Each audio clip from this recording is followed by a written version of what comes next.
Iniulat ng Department of Health na isang health worker na nabakunahan ng anti-COVID-19 vaccine ang namatay noong nakaraang Marso 13. Ngunit ayon sa kagawaran, matapos ang pag-iimbestiga, lumabas na ang sanhi ng kamatayan ng health worker ay COVID-19 at hindi dahil sa bakuna. Sa datos na inilabas ni Food and Drug Administration Director General Eric Domingo, lumabas na ang itinurok sa namatay na health worker ay ang made in China na Sinovac. And as of March 17, 2021, sa CoronaVac, we've had ang accumulated natin almost 168,000 people have been vaccinated using CoronaVac, and AstraZeneca 72,500 have been vaccinated. So all in all, we have vaccinated as of yesterday a reported number of 240,297.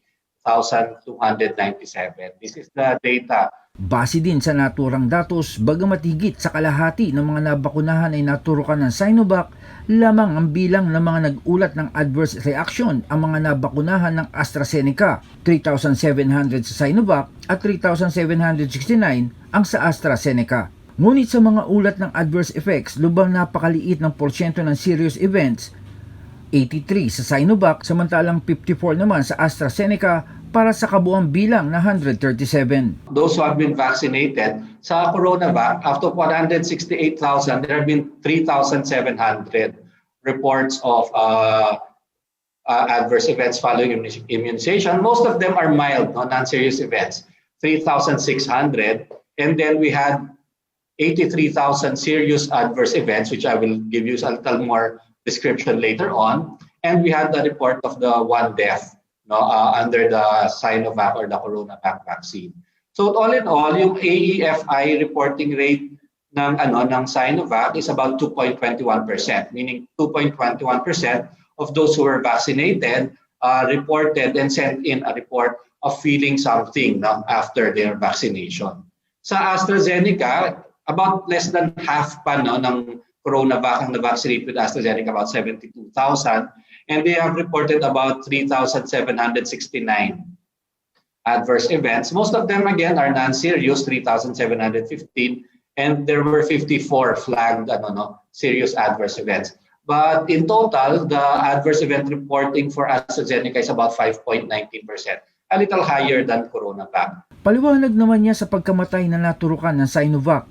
Yung one death, if there is one severe adverse event, especially death, within 24 hours, this is reported, of course, to the all the data is gathered and all of the information is taken, and then this is referred to the NAFIC, to the National AEFI Committee, for them to assess it. And in this case, it was assessed to be a death due to COVID-19.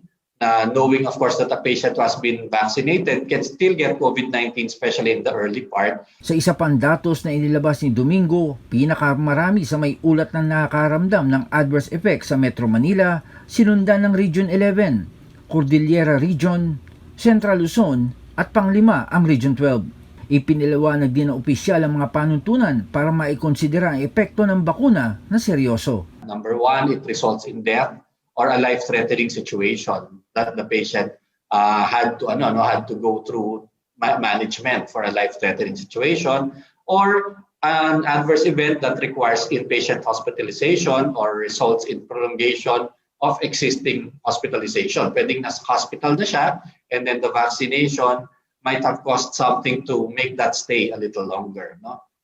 It is something that results in persistent or significant disability, results in a congenital anomaly or birth defect. Ito siyempre mga later on pa naman, wala namang mangyayaring immediately na mga ganyan, or is a medically important event or reaction. So if it's enough to cause the need for medical attention, especially hospitalization, then we recognize it as a serious adverse reaction. Kaugnay pa rin sa pagkamatay ng health worker, sinabi naman ni Dr. Romel Lobo, ang Vice Chairman ng National Adverse Event Following Immunization Council, na pinag-aralan maigi ang lahat ng mga pangyayari at nangyari matapos mabakunahan ang naturang health worker. A thorough examination of every step of the vaccination process, and it is done with great care.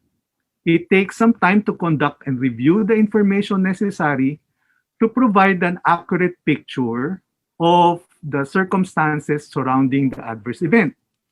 Now, the process may be stringently followed as part of the investigation of this individual's death, now the one we're talking about right now.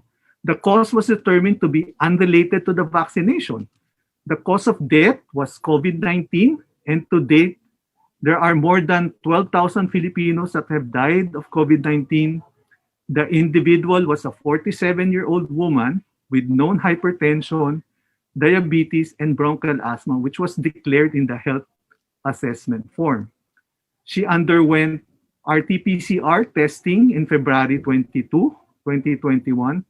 Her result was said to be positive and underwent another RT-PCR on February 23. Her results this time came back negative. And on March 4, on the day that she was vaccinated with Sinovac, she had no symptoms upon screening, which she declared in the health declaration form. And on March 8, she tested positive for COVID-19. She was advised admission, but she refused. On March 10, she was admitted to the hospital where she was provided the appropriate care to manage her COVID-19 infection. Unfortunately, she died on March 13 of COVID-19 infection, and the COVID-19 vaccine does not cause, as we all know, COVID-19 disease because it's an inactivated vaccine. And none of the vaccine used in the Philippines can make people sick with COVID-19.